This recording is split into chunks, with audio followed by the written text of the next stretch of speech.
عزیز طلباء و طالبات، السلام علیکم ورحمۃ اللہ وبرکاتہ۔ پیارے بچوں، آج ہم مثنوی کے بارے میں بات کرنے جا رہے ہیں۔ تو ہمارے نصاب میں شامل ہے مثنوی سحر البیان، میر حسن کی لکھی ہوئی ہے۔ سب سے پہلے ہم یہ جاننے کی کوشش کریں گے کہ مثنوی ہے کیا، مثنوی کس سے کہتے ہیں۔ مثنوی ایک بیانیہ صنفی سخن ہے۔ اس میں ایک خیالی قصہ بیان ہوتا ہے اور شاعر بات میں بات نکال کر مربوط طریقے پر قصے آگے بڑھاتا رہتا ہے۔ غزل کا نظم کا معاملہ الگ ہے۔ مثنوی نگار کو قلم چلانے سے پہلے قصے کا مکمل نقشہ ذہن میں رکھنا ہوتا ہے۔ اس میں مستقل مزاجی واقعات کی ترتیب، ربط و باہم اور قادر کلامی بہت ضروری ہے۔ زبان اور الفاظ سادہ ہونا چاہیے اور ایسا نہ ہو کہ پڑھنے والا الجھ کر رہ جائے۔ غزل کی طرح اشارہ، کنایہ اور رمز سے کام نہیں چلتا، بلکہ بات صاف، سادہ، دل نشین اور مربوط ہونی چاہیے۔ واقعہ، قصہ کچھ بھی ہو، مگر کردار نگاری، منظر کشی واضح ہونا چاہیے، پیچیدگی سے پاک اور ڈرامائی عنصر سے گریز اور ایک دوسرے سے مربوط ہونی چاہیے۔ مثنوی ایک پیچیدہ صنف ہے۔ شاعر کو زبان پر عبور، لغت پر دسترس، وسیع مطالعہ، گہرا مشاہدہ اور شاعری پر قدرت کامل حاصل ہونا چاہیے۔ مثنوی اس طویل نظم کو کہتے ہیں جس میں کوئی قصہ، کوئی واقعہ تخیل کا تسلسل کے ساتھ نظم کیا جائے، جس میں ہر شعر کے دونوں مصرع مکفہ ہو یعنی قافیہ ہو۔ عام طور پر ہر شعر کے قافیہ دوسرے شعر کے قافیوں سے مختلف ہوتے ہیں۔ مثنوی میں تفصیل طویل ترین بیان ہوتی ہے، اس لیے اس میں ہر مضمون کا ادا کرنے کی بہت گنجائش ہے۔ مثنوی کے لیے 7 اوزان مقرر ہے۔ مولوی حکیم عبدالغنی نجمی نے بحر الفصاحت میں ان اوزان کی تفصیل بیان کی ہے۔ مثنوی کے اجزائے ترکیب عام طور پر یہ ہوتے ہیں: مناجات، مدح، تعریف، سبب اور اصل قصہ۔ فارسی اور اردو دونوں ہی زبانوں میں مثنوی ایک اہم صنف سخن رہی ہے۔ اس میں جن اور پریوں کے قصے اور مافوق الفطری واقعات سے لے کر عام انسان کے حسن و عشق کی وارداتوں، خوشیوں اور غموں، میدان کارزار، جنگوں کی ہولناکیوں، بزم طرب کی دلاویز، شادی موت کی رسموں، اخلاقی قصوں، تصوف مسئلوں اور مذہبی تعلیم کا بیان کیا گیا ہے۔ اس میں غزل کی سادگی، سوز و غداز، قصیدے کا جوش و خروش، حجوں کی ظرافت نگاری، مرثیے کا نوحہ و غم سب ہی کچھ ہوتا ہے۔ یہ کہنا شاید غلط نہیں ہوگا کہ کسی عہد کے سیاسی، سماجی حالات، معاشرت، رسم و رواج، رہن سہن کے طریقے، لباس و زیورات وغیرہ کے مطالعے کے لیے اس دور کی مثنوی کا مطالعہ سب سے زیادہ اہم ہوتا ہے۔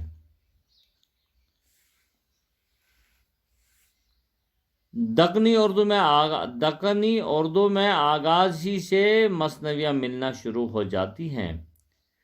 10ویں ہجری میں میراجی شمس الاشاق نے ایک مثنوی شہادت الحقیقت لکھی تھی، جس میں تصوف کے بیان تھے۔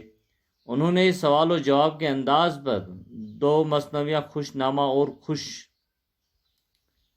اور لکھی تھی۔ ان مثنوی میں بھی تصوف کے اسرار اور رموز بیان کیے گئے ہیں۔ 9ویں صدی ہجری میں نظامی نامی شاعر نے مثنوی قدم راو اور پدم راو لکھی ہے۔ یہ مثنوی ابھی تک شائع نہیں ہوئی ہے۔ اس کا ایک قلمی نسخہ انجمن اردو پاکستان میں موجود ہے۔ 10ویں صدی کے شروع میں سید شاہ اشرف بیابانی نے ایک مثنوی نوسرہار تصنیف کی تھی۔ اس مثنوی کا ایک قلمی نسخہ حیدرآباد کے ایک لائبریری اور ادارہ ادبیات اردو میں موجود ہے۔ حضرت امام حسین کی مصیبتوں کا بیان کیا گیا ہے۔ اس مثنوی میں حضرت امام حسین رضی اللہ تعالی عنہ کی مصیبتوں کا بیان کیا گیا ہے۔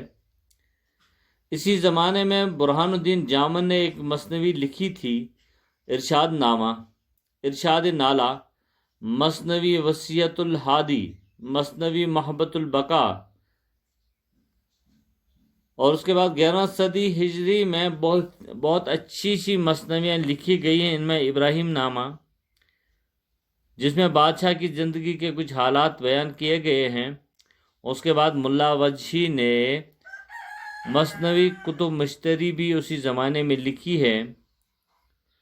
یہ شاعر قلی قطب شاہ کے دربار کا تھا۔ اس نے بادشاہ کو مثنوی کا ہیرو بنایا ہے۔ اسی زمانے میں مقیمی ایک نامی شاعر، انہوں نے مثنوی چندر بدن مہپار لکھی، جس میں ایک حقیقی قصے کو بیان کیا گیا ہے۔ اور نصرتی نے ایک اور مثنوی بھی لکھی تھی جس کا نام تھا گلشن عشق۔ ابن نشاطی نے پھول بن لکھی ہے۔ بوستانی خیال، تصویری جانان، چند اور اہم مثنویاں بھی ہیں۔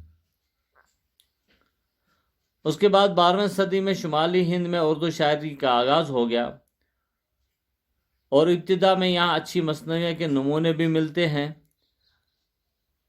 کلیاتی جعفر زیڈلی کے کلیات میں ظفر نامہ، اورنگ آباد، طوطی نامہ مثنویاں موجود ہیں۔ نواب صدر الدین فائز دہلوی کے دیوان میں بھی چھوٹی چھوٹی مثنویاں مل جاتی ہیں۔ شاہ مبارک آبرو کے یہاں بہت سی مثنویاں کہی ہیں۔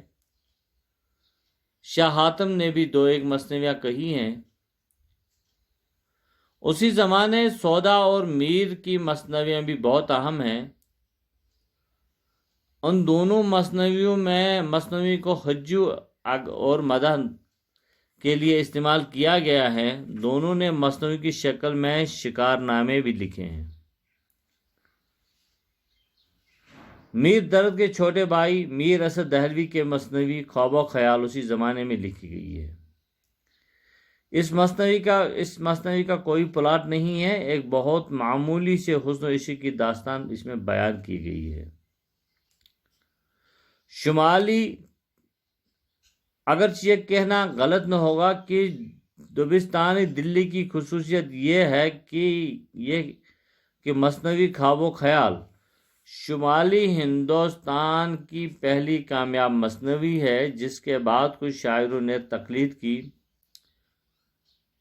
شوق لکھنوی کی مثنوی پر تبصرہ کرتے ہوئے خالی نے لکھا ہے، یہ بات تعجب سے خالی نہیں کہ نواب مرزا شوق کو اپنے اسکول کے برخلاف مثنوی میں ایسی صاف اور بامحاورہ زبان برتنے کا خیال کیوں کر پیدا ہوا، کیونکہ جب سوسائٹی کا رخ دوسری طرف پھیرا ہوا ہوتا ہے تو اس کے مخالف رخ بدلنے کے لیے کسی خارجی تحریک کا ہونا ضروری ہے۔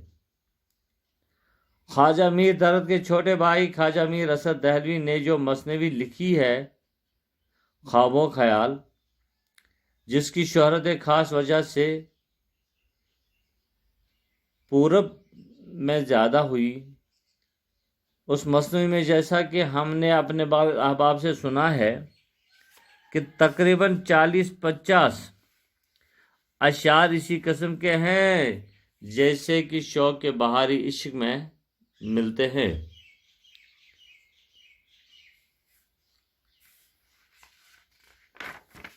عزیز طلباء و طالبات،